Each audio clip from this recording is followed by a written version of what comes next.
մի տեսակ անհարմար է զգում խոսել, երբ որ բոլորը սպասում են, երբ դի ամեն ինչ տեղափոխվի, բայց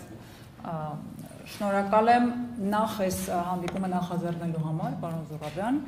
որովհետև շատ ճիշտ նշեցիք, որ հանրությունը ասելիք ունի այսօրվա Հայաստանում կատարվող իրադարձությունների վերաբերյալ եւ այդ ասելիքը պետք է շատ բարձր հնչի, որովհետև վաղը, երբ որ մենք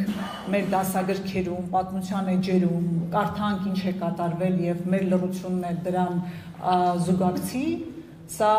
խայտարակությանը եւս մի խայտարակություն կավելացնի։ Մենք գոնե մեզ համար եւ մեր հանրությունը պիտի իմանա, որ այս օրակարգի շուրջ կա ոչ միայն հակադիր հայացքների, քաղաքական հայացքների տեր մարդկանց համախոհություն, այլ ընդհանրապես այս անթույլատրելի վիճակը պիտի դառնա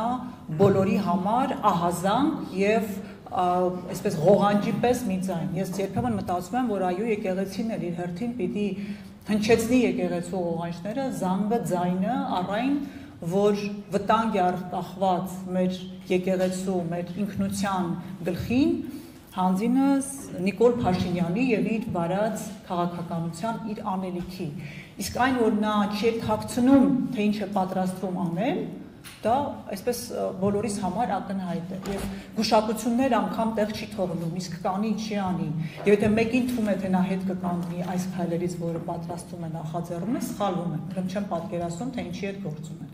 Եվ նա ինչ է անում այսօր, գտնում է ինչ-որ օղակներ, իսկ ամենտեղ կան, չգիտեմ, թույլ օղակներ կամ մարդիկ, ով ինչ-ինչ պատճառներով այլ կարծիք են ունեցել եւ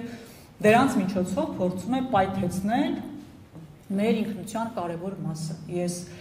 ամենևին ինձ ամենաեկեղեցական մարդը չեմ համարում եւ հարգում եմ բոլորի հայացքներն ու ամեն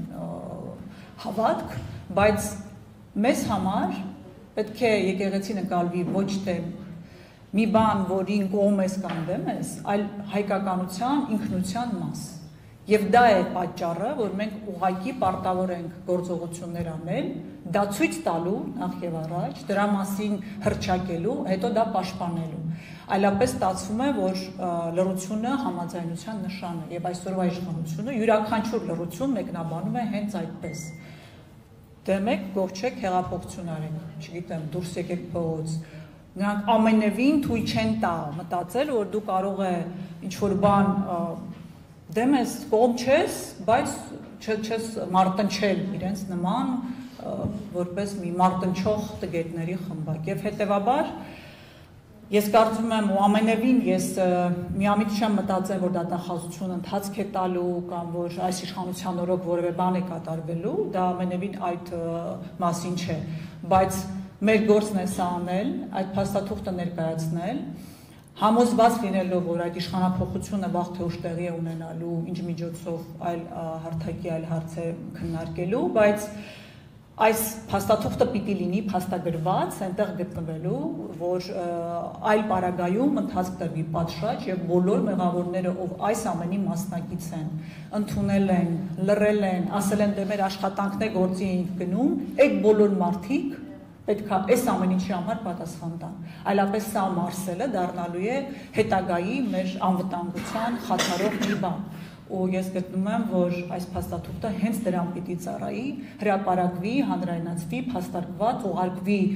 որտեղ որ նախատեսված է, բայց իմանանք, որ մեր անելիքն է սա դարձնել գործողություն եւ հետագայում այդ մարդկանց, ովքեր մասնակից են եղել այս խայտարակությանը, նաեւ սրա համար պիտի հայտնվեն ճաղերի ետևում, խաթարելով մեր ժողովրդի անվտանգությունը, սահմանադրական կարգը տապալելով մեր երկրում եւ պիտի իմանան, որ որևէ մեկը չի ներվելու եւ որևէ նմանատիպ հանցագործություն չի մոռացվելու եւ իրենք պատիժ են կրելու։ Շնորհակալ եմ եւ հուսով եմ, որ այո միասին համատեղ եկեղեցու դեմ ուղղված այս արշավի